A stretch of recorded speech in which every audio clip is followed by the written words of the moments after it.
The deal that President Trump negotiated yesterday with NATO involves Denmark giving the U.S. sovereignty over small pockets of Greenland to build military bases. So basically the deal we already had. I'm so glad this guy isn't my real estate broker. Hey, so I think I can get you the house for the asking price.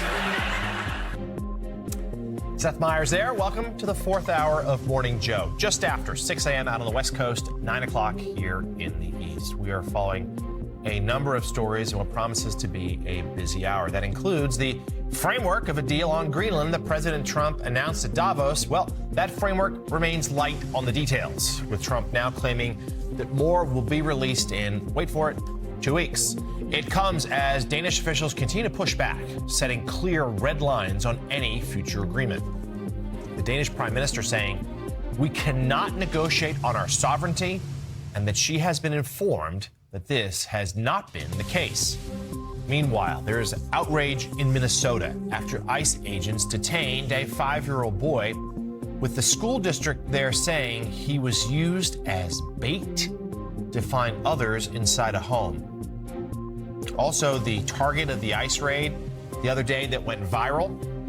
You're seeing it here, where agents broke down the door of a U.S. citizen and escorted him half naked into the snow. Well, that person has turned up. It turns out the suspect, he's been serving time in a Minnesota prison since 2024. He was already behind bars. Plus, former special counsel Jack Smith testified yesterday on Capitol Hill about his prosecutions of President Donald Trump. I stand by my decisions as special counsel, including the decision to bring charges against President Trump. Our investigation developed proof beyond a reasonable doubt that President Trump engaged in criminal activity. If asked whether to prosecute a former president based on the same facts today, I would do so regardless of whether that president was a Democrat or a Republican. No one should be above the law in this country, and the law required that he be held to account. With us, we have MS Now political analyst and contributing writer to The Atlantic, Eugene Robinson, contributing opinion writer for The New York Times, Molly Jong-Fast, investigative reporter for The New York Times, Michael Schmidt, and Democratic Senator Richard Blumenthal of Connecticut. He is a member of the Judiciary and Homeland Security Committees. Our thanks to all of you for being with us this morning. Senator, starting with you. And what you heard yesterday from Special Counsel Smith. There were some Republican attacks, but as we chronicled earlier this morning, they were mostly on like procedural issues and very little in terms of challenging of the facts that Smith both uncovered and then presented yesterday. What did you take away? First, one of my takeaways was the courage, his courage in coming forward and sitting there at that table for hours, withstanding, I think very persuasively, the assault on him by Republicans and trying to pick apart in any way that they could his report, which they have kept secret, and then the overwhelming truth of his investigation, which is Donald Trump incited the January 6th riot. It was there for people to see the assault on the Capitol, even though Trump has tried to deny it, and I think he was pretty compelling as a witness in pushing back on Republicans trying to rewrite history. So, Michael Schmidt, you've covered the Department of Justice for years, a number of these special counsel investigations, including ones conducted by Jack Smith. What struck you from what you heard yesterday? In a sense, we didn't learn a ton of new things, but as journalists, sometimes we don't appreciate that this is one of the first times that the actual public is seeing someone like Jack Smith testify. I couldn't help but think, where were the other Justice Department officials from the Biden era? Why is it that there are so few people willing to speak up?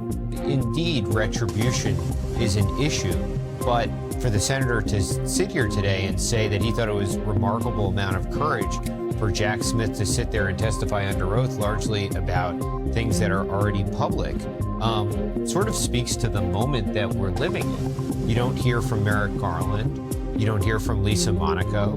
You don't hear from a lot of the other officials that ran the Biden Justice Department. So here was someone, a nonpartisan person. I realize Republicans try and paint him as a partisan person, but a nonpartisan person who's basically speaking up for the rule of law.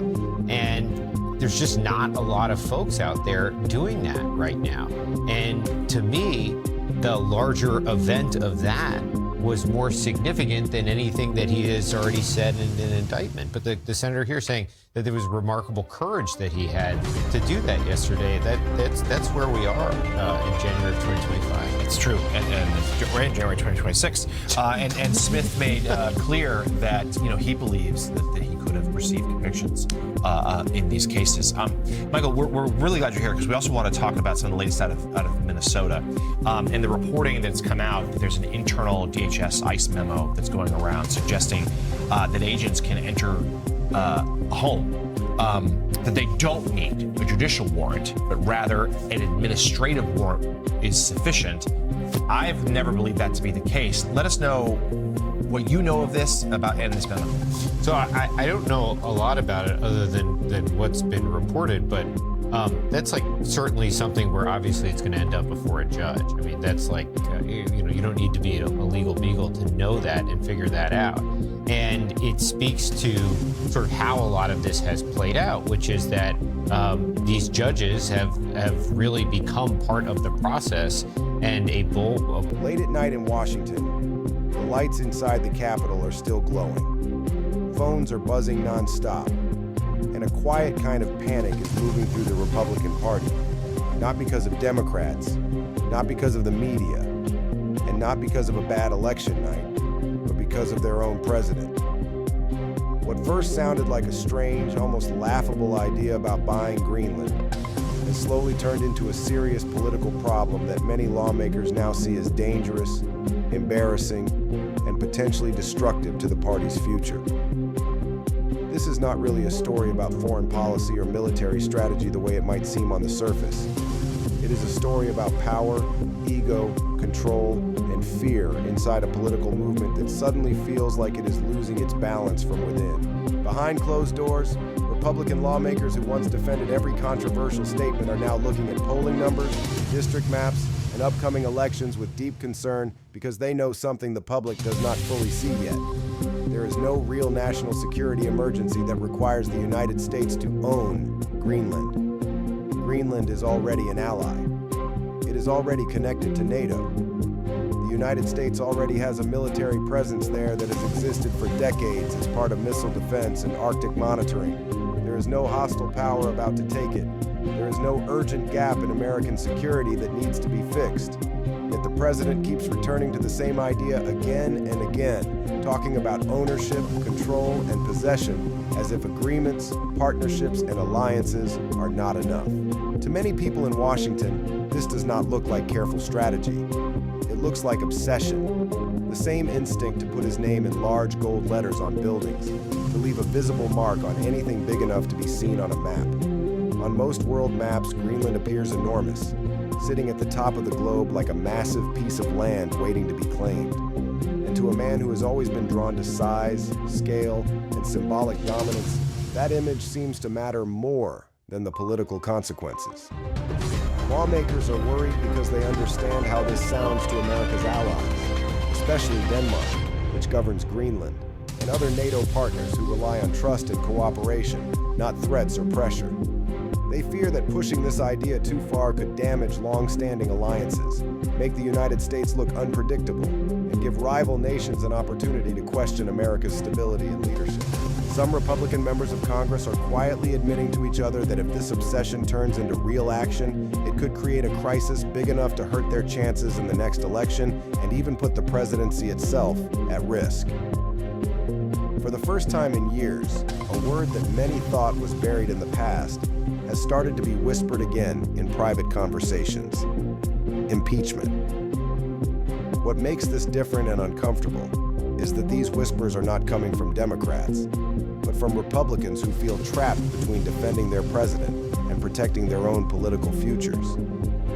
They remember how past controversies damaged the party's image, and and they see how this issue is different because it involves foreign allies and global perception, not just domestic politics.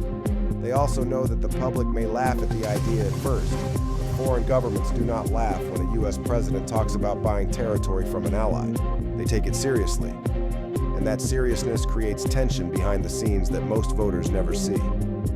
Staffers in congressional offices are fielding calls from journalists, diplomats, and concerned officials asking whether this is a real policy direction or just another passing comment. And the uncomfortable truth is that no one can confidently say. The uncertainty itself is part of the problem because it makes America look unstable in moments when stability matters most. Inside party meetings, lawmakers are trying to figure out how to talk about this without directly criticizing the president, while also trying to reassure allies that the United States is not about to change its behavior in a way that shocks the world. Some are hoping the topic will simply fade away, as many controversial statements have before, but others are worried because this time, the president does not seem to be letting it go. He keeps returning to it in interviews, speeches, and private conversations, repeating the idea that ownership is better than partnership, that having something under your name is stronger than having agreements on paper. That line of thinking alarms experienced politicians who understand that modern international relations depend on trust, treaties, and cooperation, not territorial expansion. They know how this sounds in Europe, where history is full of painful memories of powerful nations trying to take land from others. They know how it sounds to smaller countries that rely on American protection and leadership. And they know how it sounds to voters back home who may start to wonder whether their government is focused on real issues or chasing symbolic ideas that have little practical value. For many Republicans, the hardest part is that they cannot openly challenge the president without risking backlash from his supporters. Yet they also cannot fully defend an idea that makes them uncomfortable. This creates a quiet tension inside the party, where public loyalty and private fear exist at the same time. Some lawmakers are trying to change the subject in interviews, steering conversations back to the economy or domestic policy. Others are carefully choosing words that neither support nor criticize the idea directly. But the tension continues to build because the president's repeated focus on Greenland keeps bringing the issue back into the spotlight. Diplomats are working behind the scenes to calm foreign partners, assuring them that nothing drastic is happening, while political aides are trying to manage the story at home so it does not spiral into something bigger. The situation feels strange because it is driven less by necessity and more by personality, less by strategy and more by instinct. Many in Washington recognize the pattern from the past, where bold and unexpected statements create waves of reaction that the government then has to manage. The difference now is that this involves a friendly territory, a NATO ally, and a part of the world that is strategically sensitive because of its location in the Arctic. With climate change opening new shipping routes and increasing global interest in the region, Greenland has become more important in recent years. But that importance has always been handled through cooperation, not ownership. Lawmakers understand this nuance, but they worry that nuance is being replaced by a simple desire to claim something large and visible. As the conversations continue late into the night, many Republicans are asking themselves how they reached a point where they are more worried about their own president's ideas than about opposition attacks.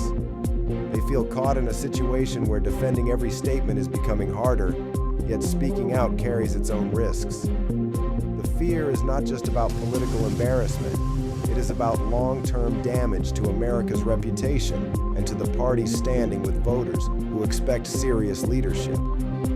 Some believe that if this issue keeps growing, it could become a symbol of a leadership style that values bold gestures over careful planning. Others worry that if foreign leaders start responding publicly, the story could grow into an international dispute that no one wanted. In quiet moments, a few lawmakers admit that they hope the president simply loses interest and moves on, allowing everyone to breathe again. But until that happens, the tension remains, spreading through offices and hallways as staff members watch the news, check their phones, and prepare for the next unexpected comment. What makes this situation feel so fragile is that it does not fit into normal political arguments. It is not about taxes, healthcare, or immigration. It is about an idea that seems simple on the surface, but carries heavy symbolic weight in the world of diplomacy.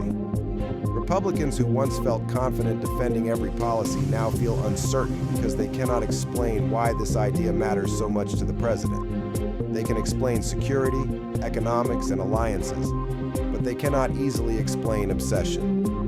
And that is why the whispers have started, why concern is growing, and why a late night in Washington feels heavier than usual.